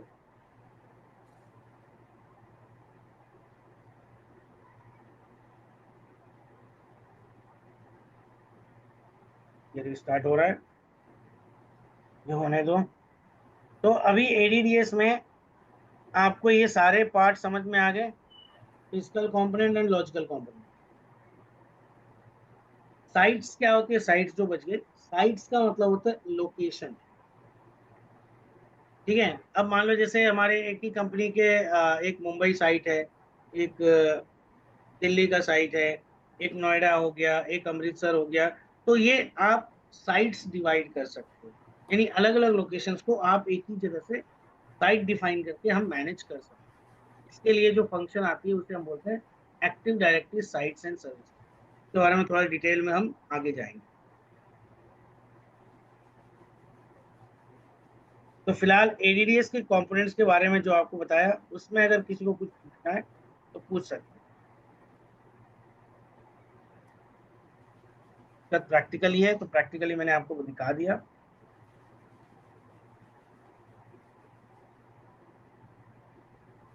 कि प्रैक्टिकली कैसे इंस्टॉल करते हैं। अब नेक्स्ट क्लास में यानी कि कल के क्लास में हम वो भी करेंगे साथ में, क्योंकि अभी इंस्टॉल भी करना पड़ेगा मेरे को क्लाइंट। अभी तक हमने बनाया कि डोमेन कंट्रोलर कैसे बनाते हैं, अब हमें एक चाहिए डोमेन क्लाइंट बनाना। क्लाइंट के लिए भी इंस्टॉल करना है।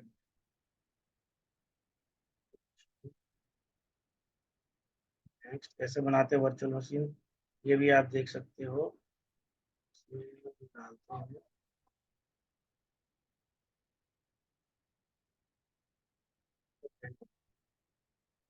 इजी पड़ेगा। तो विंडो 10 है क्या इसमें?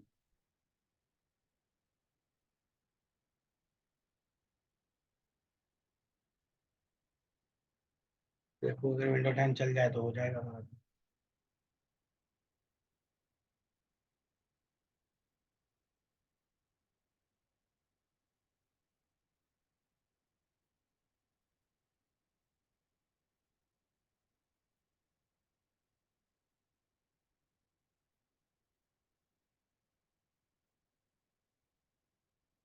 अभी तक में कोई क्वेश्चन है तो पूछ सकते हो अभी, ये तो कंटिन्यू चल रहा है अभी, मन होने दो।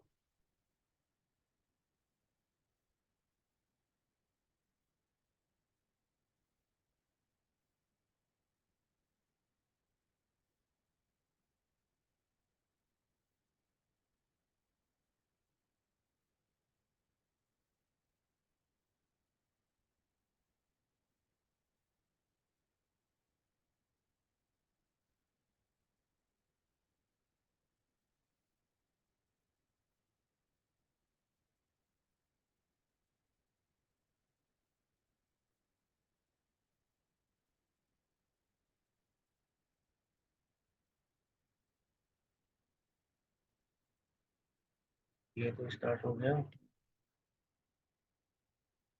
देखो ये बन गया। अब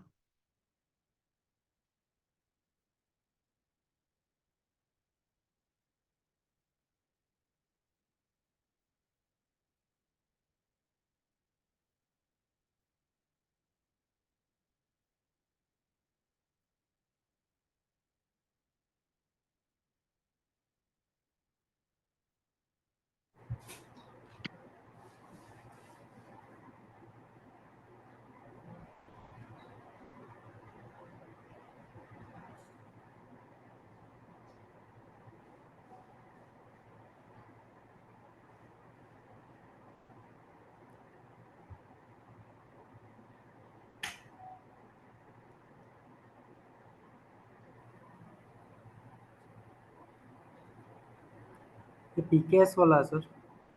क्या है?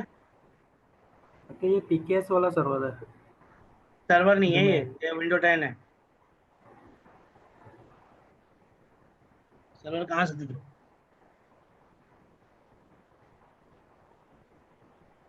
तो ऐसा है तो आप पता कर लो, देखो क्या पता करते हैं। पीकेएस आपने लास्ट टाइम बनाया था ना एक डोमेन? अच्छा एक सेकंड, अभी पता चल जाएगा।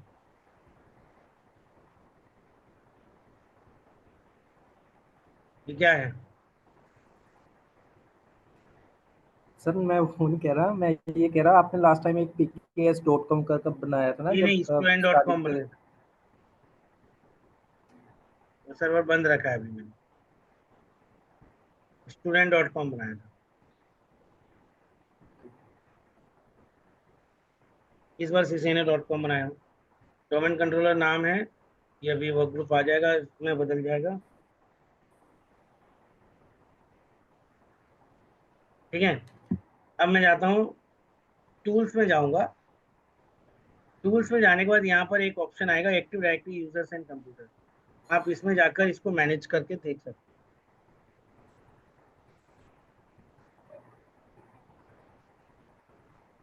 ये आपको मिल गया। यहाँ पर आपको ccna.com पे आ जाओगे, इसको एक्सपेंड करोगे तो आपको यहाँ पर डिफरेंट तरह के फोल्डर्स मिलेंगे। Built in, computers, domain controllers, foreign security, managed and users, ये सारे जो है, ये सारे इस तरह के ओयूज हैं। तो आप अगर अपने डोमेन कंट्रोलर पे क्लिक करोगे तो आपको जो कंट्रोलर आपका जो डोमेन कंट्रोलर बना हुआ है उसका नाम आपको यहाँ नजर आ जाए।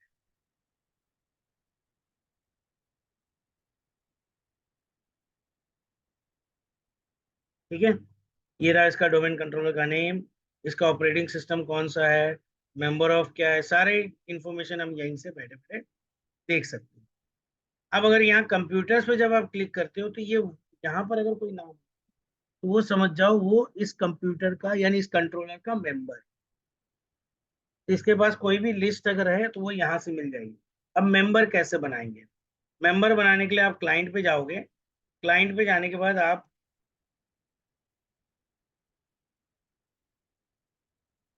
क्विक एक्सेस मोड खोलिए, यहाँ पर दिस पीसी रहेगा, इस दिस पीसी पे राइट क्लिक, प्रॉपर्टीज।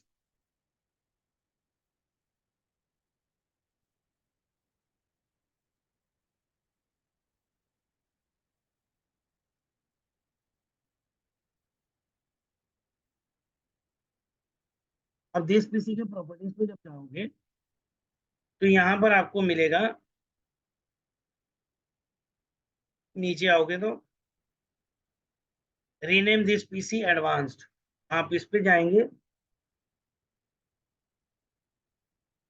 यहाँ आने के बाद आपको क्या करना है, यहाँ पे देखो वर्क ग्रुप है, तो आप यहाँ पे करोगे चेंज। चेंज करने के बाद ये वर्क ग्रुप है, तो वर्क ग्रुप को बना दोगे डोमेन। डोमेन बनाने के बाद यहाँ पे डोमेन का नाम दे दो। तो डोमेन का नाम था मेरा ccna.com, लेकिन ये बनेगा नहीं अभी। क्यों नहीं बनेगा? क्योंकि पहले हमें क्या करना, आईपी चेक करनी होगी। अगर आईपी सही नहीं हुआ तो ये एरर आएगा। जैसे अगर मैं अभी ओके करता हूँ तो देखो ये एरर आएगा कि भाई कि डोमेन नॉट बी कॉन्टेक्ट। इसको ओके करो और पहले हम आईपी डाल देते हैं। तो आईपी डालने के लिए ncpa.cpl पे जाते हैं।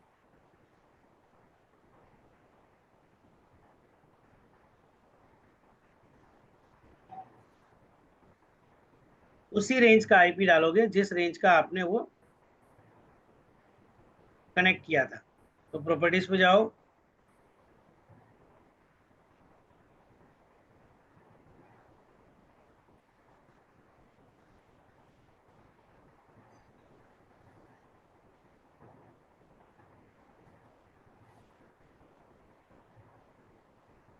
IPv4 पे जाओगे, प्रॉपर्टीज पे यूज द फॉलोइंग करके हमें क्या करना है, आईपी डालनी है। आईपी डाल देता हूँ 192.168 10.2 डाल देता है इसको। और इसकी जो गेटवे वगैरह होगा वो 10.1,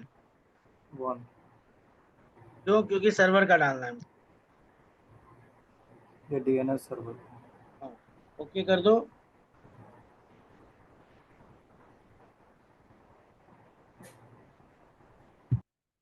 थोड़ा लेट ले रहा है, हाँ, वो क्लोज करो। तो ये आईपी देने का तो काम हो गया। अब ये चेक करना है कि क्या दोनों के बीच में कनेक्शन है या नहीं है। तो रन में जाओ, पिंग जाओ, पिंग करने के बाद 192.168 10.1 से पिंग करो। 1 यहाँ पे यस कर दो, आ गया सर, बन गया सर। और इसको ओके कर दो। देखो रिप्लाई आने लगा। रिप्लाई आने का लगा मतलब दोनों के बीच में कनेक्टिविटी है। कनेक्टिविटी है तो अब यहाँ पर देखो ओके करेंगे। देखो अब कनेक्टिविटी मिल गई, तो ये ऑप्शन आपको आ गया अलग से। अब यहाँ पर उस कंप्यूटर के एडमिनिस्ट्रेटर का नाम दो और साथ में उसका पासवर्ड, और इसे कर दो ओके।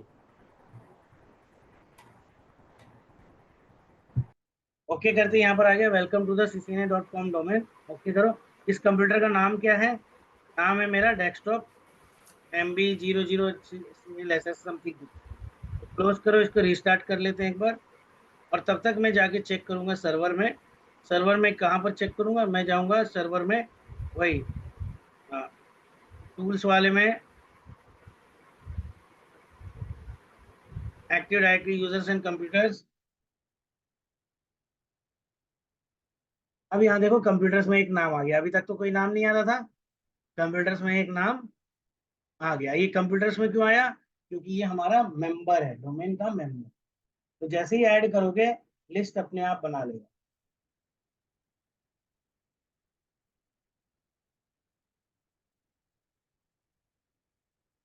बन गया। जैसे सर इसमें, जैसे सर हमने इसमें सर्वर का यूजर नेम पासवर्ड डाला है, हाँ हाँ तो हम मतलब जैसे मेंबर को भी डोमेन का जैसे डोमेन का किसी हाँ, मेंबर को उसका वो दे दें यूजर नेम पासवर्ड, तो वो भी हो जाएगा ना?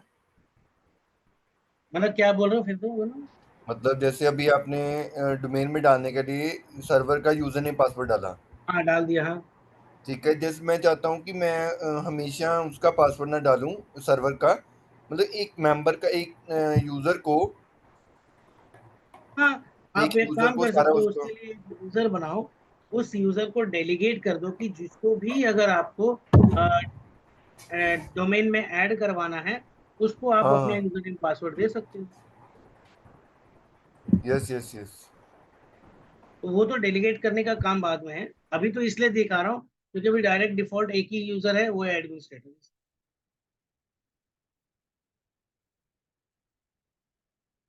ठीक है, जब इंस्टॉल करते हो तो क्या एडमिनिस्ट्रेटर बनता है, इसीलिए एडमिनिस्ट्रेटर से ही तो होगा सारा काम, गेस्ट तो कर नहीं पाएगा। बाकी जब आप यूजर बनाओगे तो यूजर बनाकर पहले हम देखेंगे कि क्या क्लाइंट पे वो लॉगिन हो जाता है या नहीं। यानी हम जो यूजर बनाएंगे, अभी अगर मैं ऑन कर दूं वो मशीन, ऑन हो गया। अब देखो इसका भी जैसे ऑन हुआ, तो अब यहाँ पर लॉगिन अदर यूजर से होगा, लेकिन अभी ये पीकेएस पे ही चल रहा है, ये इसका डिफॉल्ट यूजर है, तो एडमिन यूजर है, तो ये तो लॉगिन करेगा अपने लोकल रेसिडेंट। ये लोकल है ना सर? हाँ ये लोकल हो गया। अब लेकिन ये तो उसका मेंबर बन गया। तो अब अगर मैं यूजर बनाऊंगा, कहाँ पर यूजर बनाऊंगा, सर्वर पे लॉगिन करेगा ये, तो सर्वर पे हम एक यूजर बनाते हैं। सर्वर पे यूजर्स बनाने के लिए यूजर्स का फोल्डर ऑलरेडी दिया हुआ है, आप इस यूजर्स के फोल्डर पे बना सकते हैं। तो यहाँ पर आप जाओगे, आप राइट क्लिक करोगे, राइट क्लिक करने के बाद आपको करना है न्यू। न्यू के अंदर आपको मिलेगा यूजर। इस यूजर पे जाओ, यूजर पे जाने के बाद यहाँ पे यूजर की डिटेल दे दो। जैसे मैं बोलता हूँ यूजर 1, या कोई रखता हूँ, एग्जाम्पल देखते हैं, रवि नाम का एक यूजर रख दिया, जो रवि नाम से लॉगिन हो। ठीक है, इसको नेक्स्ट किया, और इसका एक पासवर्ड रख देते हैं।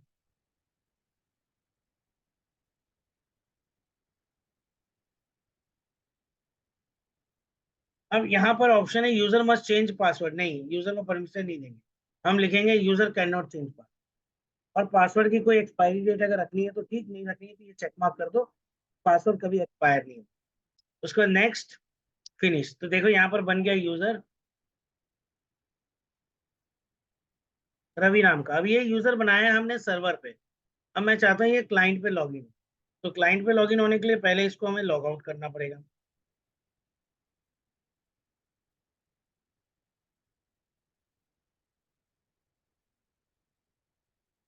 साइन आउट कर दो पहले।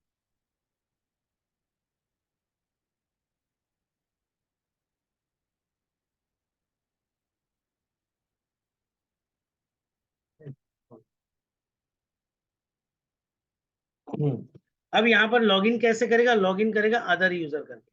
अदर यूजर में अब वो बोलेगा नाम दो, नाम क्या रखा था मैंने, रवि, revie@cnet.com इसका रखा था, और इसकी पासवर्ड जो रखना था वो पासवर्ड आप प्रोवाइड कर, और ओके। देखो अब रवि के नाम से लॉगिन हो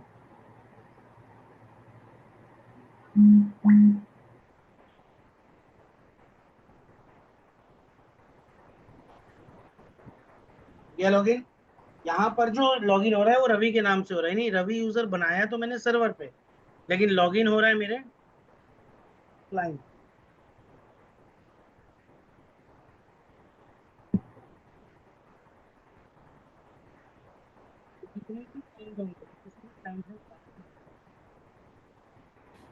अगर 2-3 क्लाइंट और बनाओगे तो आप 2-3 क्लाइंट से किसी से भी लॉगिन करना चाहो तो रवि नाम का यूजर लॉगिन कर।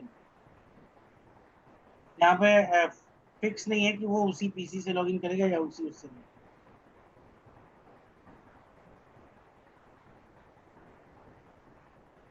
इतना क्लियर हुआ है? Yes sir. इसमें तो कोई क्वेरी है, कोई क्वेश्चन?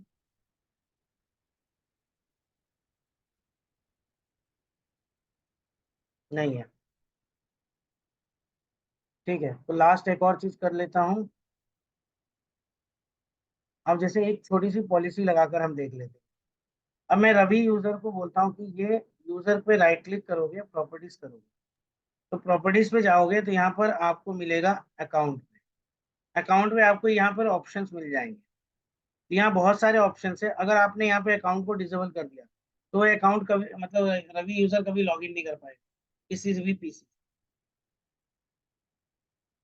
ठीक है, अब एक और फंक्शन इसका सबसे बड़ा है कि आप क्या कर सकते हो, जैसे रवि यूजर, मान लो एग्जांपल लेते हैं कि कभी कभार ऐसा होता है कि भाई कि बहुत लेट आता है,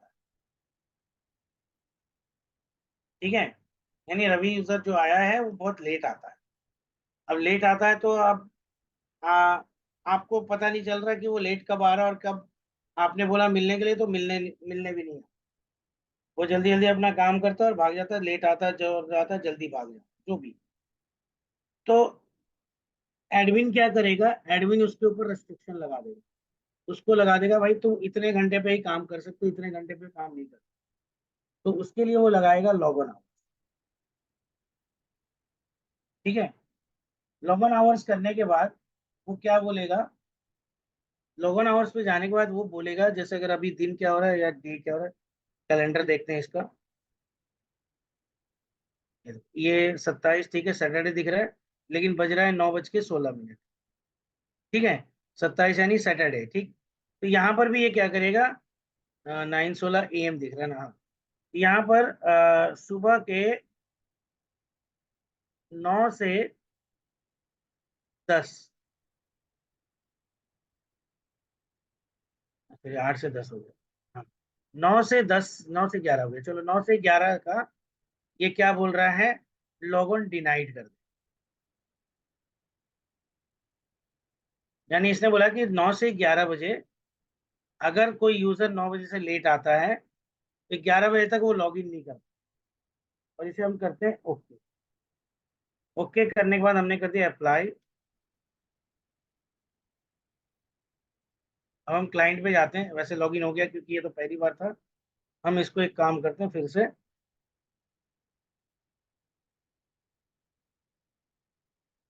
साइन आउट करता हूँ।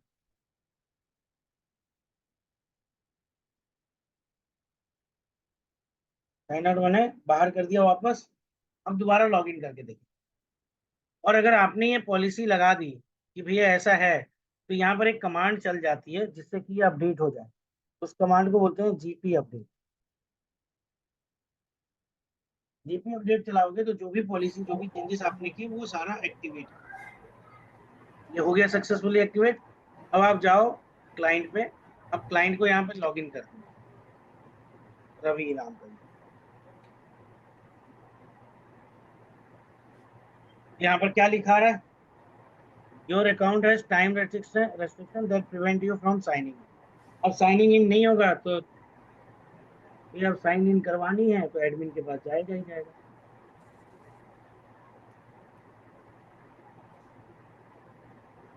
तो इस तरह से किसी भी यूजर का एक टाइम रेस्ट्रिक्शन क्रिएट कर सकते हो कि इतने बजे से पहले लॉगिन कर लो तब तो ठीक है, लेकिन इतने बजे के बाद आप लॉगिन नहीं कर पाओ।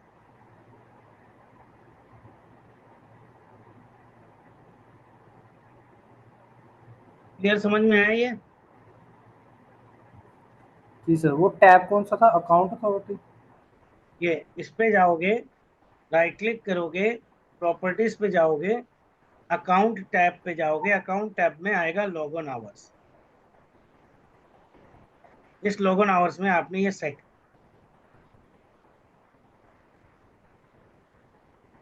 अभी प्रैक्टिकल देखना था तो मैंने करंट टाइमिंग के हिसाब से लगाया, तो देखो।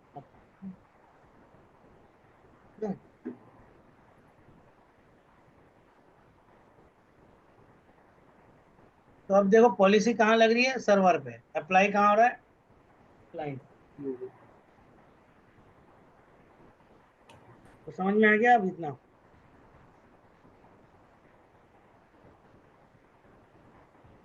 इतने में कोई प्रॉब्लम, कोई क्वेरी?